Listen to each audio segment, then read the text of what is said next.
How do you build together when you both come from nothing? Welcome to the first ever episode of TechQuero Más. Amigos, we're Viv and Xavi. And as first gens, we always wanted more from our careers, our money, and our relationships. Together, we both transitioned from teaching to six figures in tech. We built a $400,000 net worth by age 30. And we've also given back to our families and loved ones in ways we never thought were possible. It's why we started this podcast, to help other people doing the same, because we wish we had these kind of resources when we first started building. Before we start, I want to play a quick game. I'm going to give you a little Post-it and a marker. Nice, a game. And I'm going to ask a question, and we're going to have 30 seconds to write our answers down, and then we're going to see if our answers are the same. Okay, ready for the question? What do you think was the highlight of our week? We're ready. I think we're gonna have the same answer. Hopefully. Okay, we have to show it to the camera at the same time. Oh, my handwriting's really not that nice though. Ready? 1, 2, 3. What'd you write? Hosting our final book club for Solito. There you go. I wrote book club. So the whole reason why I wanted to play this game is because last year, Xavi and I sat together at the end of every month to write down what our favorite memory was for the month. And at the end of the year, we were going to share if we had the same memories for the month. Yeah. I don't think we've shared the whole year yet, but we should maybe do that sometime this weekend. Yes, we're going to do that soon. But I think it's a beautiful way to reflect with your partner and just think about all the positive things that you guys have done together. So I strongly encourage you guys to do the same if you have time. And now let's talk about how we met and how we built our foundation to go from me personally having a negative $30,000 net worth because I was in so much credit card debt to six-figure salaries and a six-figure net worth. Do you want to tell the story of how we met? Yeah, I could start off. I remember it was back in 2015, we were having our soccer team meeting at Baruch. It was the preseason meeting. We were all inside the room, and then I just see a girl walk in, and I'm like, whoa, we're going to have a girl on the team, and it was Viv. She wanted to be the team manager, and that's how it was the first time I ever saw Viv was in that team meeting.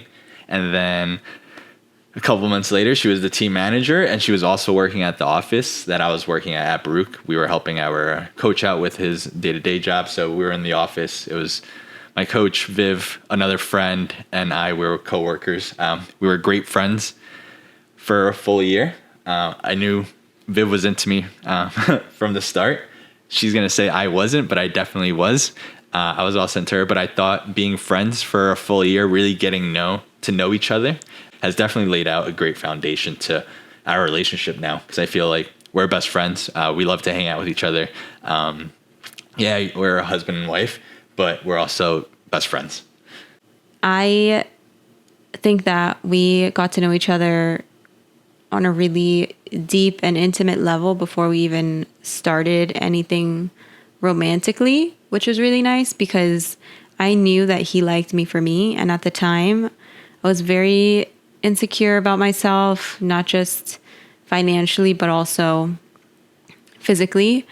And he's seen me grow into a way more confident person and ultimately helped me build my own wealth. And now we're building wealth together and also building up our careers in the tech space. So let's talk a little bit about how we went from me having $30,000 of debt after college to now, which has been, it's been almost 10 years since we've been together. And, we every day we thank each other and we thank God for everything that we have, because we really have come such a long way. Yeah. It's been a lot of hard work, a lot of blessings, but at the same time, a little bit of luck. It's okay to be lucky sometimes. And we've had luck on your side. You can't just be very good at what you do. You also need luck on your side. Yeah. So let me walk you guys through a timeline of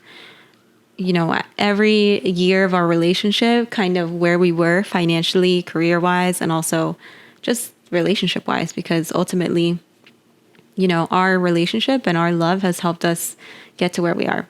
So we both graduated from Baruch. Javi graduated in 2017. I graduated in 2018. And so he was working as a teacher for a year while I was finishing school.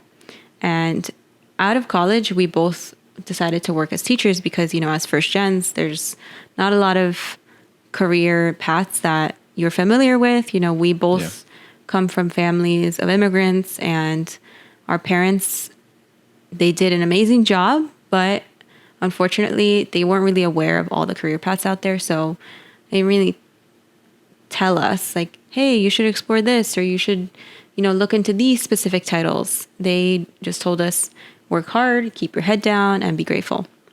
And so that's what we did. A couple years of teaching. I actually taught for 2 years. Javi taught for 4 years. For 4 years. After I decided that I wanted to pivot out of teaching, I actually worked in the nonprofit world for a little bit. So that was 2020, where I started working as a nonprofit case handler. And I actually took a pay cut because I thought that I wanted to go to law school and this was going to help me get into law school. And after about a year there, I actually quit again because I wasn't happy there.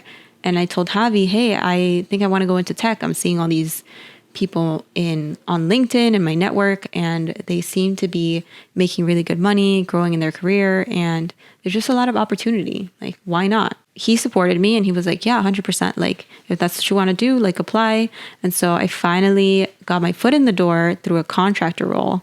And this contractor role I started in 2021, and I did it for 6 months. And then once the 6 months were up, they were like, hey, Viv, if you want to keep working here, you're going to have to move to Atlanta. So at the time we were living together, we had just started to live together. It was like a year in, and he was like, I'm coming with you. I'm going to quit my job and I'm going to do a boot camp and we're going to take on Atlanta together. We don't know anyone there, but this is going to be an adventure. And at the time, we were just dating. We were boyfriend and girlfriend. And that experience, honestly, like, really helped us grow. 100%. I mean, a lot of you may not know, we love to take calculated risks. We love to opportunities, adventures, just kind of whatever the world, any opportunities that we have, like we love to take it. Because again, like I've said, a lot of people don't get these opportunities. So I personally think like me not taking opportunities is kind of like being selfish a little bit. And we were very privileged enough where we were in the financial position where we were able to do that because Javi had been saving since out of college, and I was also debt free at the time. During this time when I was also applying to tech roles, I was educating myself on personal finances. I was getting into the personal finance space. I started my Instagram account. I started following a bunch of creators and just surrounding myself digitally with women, specifically women of color and Latinas that were in the tech space and making money and saving money and investing money. That helped empower me to also do the same. Yeah. And get Javi on the same page. So that was really when we started our personal finance journey together in like 2021, 2022. And thankfully, the job in Atlanta, I mean, it didn't work out, but it gave me the experience so that I could transition into my first 6-figure job in tech. And I remember telling him, my next job, babe, is going to be 100K. And he was like, are you sure? Because like, that's really hard to do. And at the time at my old job, I was making 65K. So, and it was a contractor role, so not even salaried. And so I was like, yeah, I can do this. If there are people out there, and I was making friends with all these women in the tech space that were making way more. They were making like 250K, 300K. And so I was like, 100K is possible. It's possible because I'm seeing it. I'm seeing it. And these girls think that I'm capable enough. So if they're saying that, then yes, I believe in myself. And long and behold, it happened. I ended up getting my first 100K job after just like a year and a half of tech experience in marketing. I obviously leveraged my teaching background and my writing background to be able to accomplish this. And I also networked, and I tried to do everything that I could to be able to take advantage of all the opportunities that were in front of me at that time. At the same time, Javi had finished his boot camp, and he paid almost like $20K for the boot camp, but not up front. So at this point, he had signed an agreement. He had to pay the boot camp back once he got a job. So that was like $700 a month, maybe more. Like that. Yeah, I don't really or remember, a paycheck, something like crazy like that.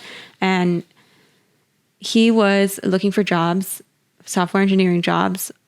And then he decided to pivot because it's like I really didn't want to go fully software engineer. I was really gonna miss that whole like human aspect. Like didn't really want to be behind the computer developing features all day. Really wanted to kind of be like a teacher, but like in the tech world.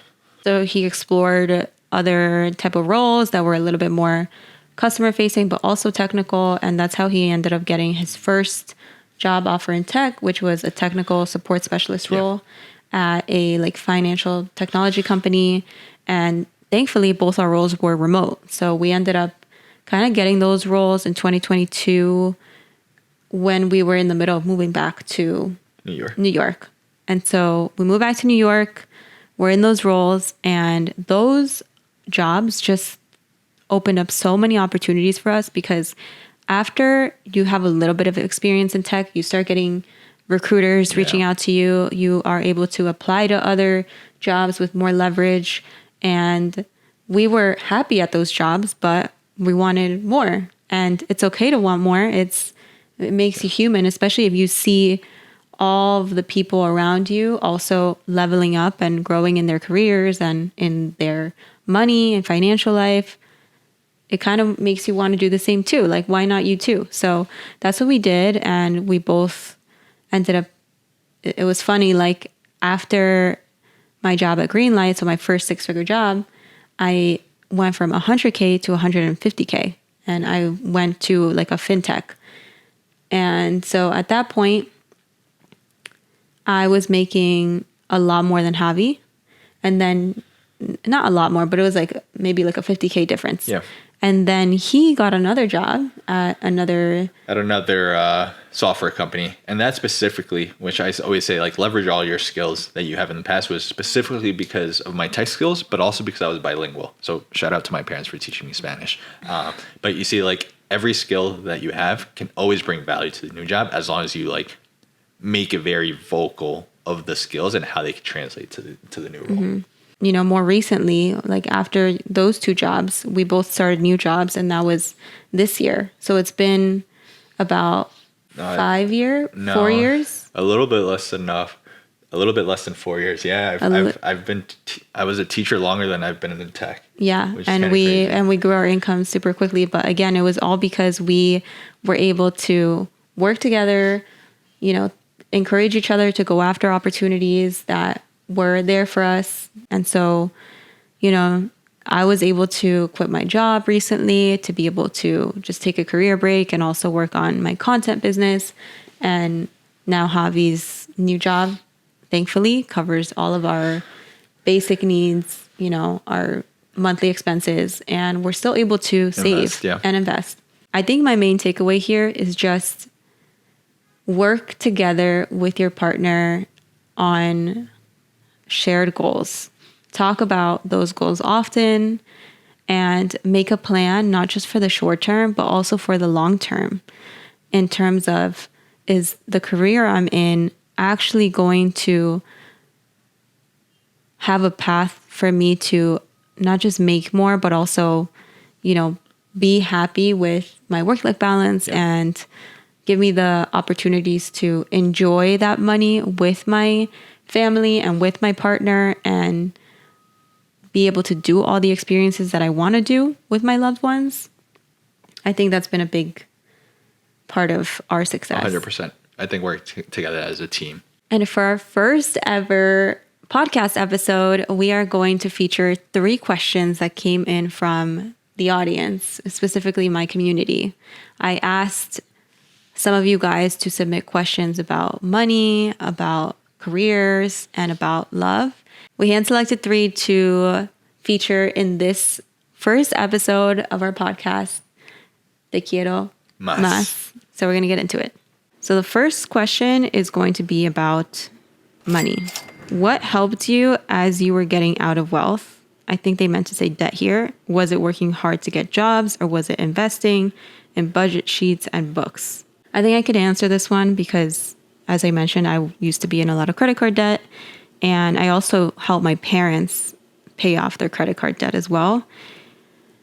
I think it was a combination of all those things. So I think education is a big one. I was purely listening to money podcasts. I was listening to creators online that were teaching financial tips for how to budget, how to think differently about what I'm spending my money on, and also the career aspect. So figuring out how to make more money in the short term and in the long term. Yeah, and one piece of advice that Xavi got early on from his teacher friends. From my dad specifically and my teacher friends was like, he didn't necessarily know like how to invest and things like that, but from what he heard from like his bosses and coworkers and things like that was like, invest in your 401k. He wasn't like, invest in this fund. He didn't know what that meant, but he was like, just like invest for like your retirement early on. So with my teacher friends, the first time when I joined school, they're like, hey, we're going to set up the TDA. And I was already set up for the TDA for my first week. And so many teachers and so many people like don't even set that up till like months in or even years into teaching, that you're just missing out on like so much money that you could be putting into retirement. And I lived at home for the first 3-4 years of teaching. So I was able to, my parents would be like, hey, max it out. Don't ask me really in what fund to put it in, but just max out, put in money for the future, because all of these 3-4 years, you might not be able to do that once you move out. So that was like one of the big pieces of advice that my parents gave me that put us now together, that we're married and we're a team now, set us up financially for the future. Yeah, it really did. And for those of you that don't know, TDA is a tax deferred annuity. Mm-hmm. And that is similar to how your employer or employers offer 401k plans. It's essentially the same thing, but in the New York City Department of Education. And so the most important part is after you fund your retirement account, whether it's a TDA or a 401k or a 403b, is to actually invest the money. So like Javi said, choose the funds. And for most people, the easiest fund to invest in is a target date fund, which is just a diversified portfolio that somebody manages for you, professional, and it has a date attached to it. It has a year, and that year is your target retirement year. So that is typically like whenever you turn 67, I think is the new retirement age now. So it sets you up so that by that age, you should be able to retire as long as you contribute consistently. Okay. The next question is a career question. So how do you support each other's career goals without feeling like you're competing or sacrificing your own dreams? This is kind of like a little bit of a hot take, like for like career wise. What really motivates me is a career or a job that lets me do things that I really love. And what I really love is spending time with Viv, spending time with Callie, spending time with my family. I love to travel. So like a job that lets me enjoy my life outside of work is what I like to do. I'm a big believer in I work to live. I don't necessarily live to work. Give me a job that will let me live the life I want. Yeah, and you should never feel like you're competing in a relationship, in my opinion. I think that's a little bit unhealthy. You are one team. Like we feel like we're a team, and Javi's wins are my wins and my wins are his wins. So I think ultimately it's important to maybe be on the same page, like talk often about your shared goals and your shared dreams, and make sure that you're both working towards those things. And sometimes there will be phases where one person might have to take a step back from helping us walk towards that dream. Like right now, since I'm not working, I'm technically not contributing financially, but I am contributing in other ways. Like I'm able to take Callie out 3 times a day and make sure that she's fed and walked, and I'm able to cook more, and I'm able to take care of the house more. And right now that is our situation. Maybe in 2-3 years, the roles reverse. Who knows? Yeah. So finally, the love question. This one is a little bit long, and it is more so about like family and relationships. So how do you help your parents be financially stable? I set my mom up to catch up on her contributions to her 401k before she retires, but I'm worried it won't be enough. She barely contributed in the past because she needed her salary to support her children. Secondly, my partner's parents do not work. One for medical reasons, the other one because they were let go. They're under Section 8, so they live in a low-rent apartment, but they also have no retirement savings or personal savings. We thought about opening a Roth account on their behalf, but that might impact their status for Section 8. We worry about their financial stability in the future, especially when my partner and I want to plan for our own family and are striving to be stable ourselves. Any tips on how to help parents become financially independent and stable without vastly impacting our personal finances? Before we even go into the numbers, I think that it's important for you to be okay financially and make sure that you're taken care of before helping your family, because if you aren't okay, how are you supposed to help your family? That's first and foremost. Second of all, I think that we have to be a little bit careful here because with investing, legally, you're not allowed to open an account for someone else. They have to open it on their own, but you are able to help them. You're not able to contribute directly to their Roth IRA because that has to be money that they earn. So money that comes from their earned jobs, they can then contribute into their Roth IRA. So you can help guide them when it comes to, okay, they just got paid. How can we make this money grow? And so I think the first step here is just education. I share a lot of Spanish content, not from myself, but from other Spanish creators. So they speak Spanish or they speak another language. I would say the first thing to do is have them watch some of these videos. My family is also under Section 8, and so I understand that it could be a little bit tricky with the income limits and that affecting their housing situation. Here, I think the most important part is before even starting to invest, go back a step and make sure that they have savings, like make sure they have an emergency fund, because typically what happens is, if something does come up, let's say like a death in the family, you're going to be the one that they come to when they need money. So setting them up in the right order, I think, is also very, very important.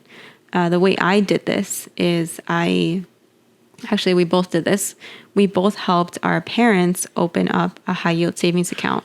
And we told them roughly, this is how much you should have in there because that will cover a big emergency. And let's say we're saving up for a big event. We could also put money in there for you, or you could put money of your own in there so that when that time comes, we could be prepared. And we actually did this for our wedding. We set up a sinking fund in my parents' high yield savings account. And by the time we did that 2 years in advance, and by the time the wedding came around, they had about $7,000 to be able to spend on our wedding. Yeah. And so the last thing I want to mention is retirement. So a lot of first gens, a lot of people like me are worried because our parents don't have any money saved up for retirement. So what is the plan? What are we going to do? And for me personally, I have had conversations with my siblings about, are we okay with all collaborating together to retire our parents? And what that means is deciding on how much we can contribute on a monthly basis to be able to support them.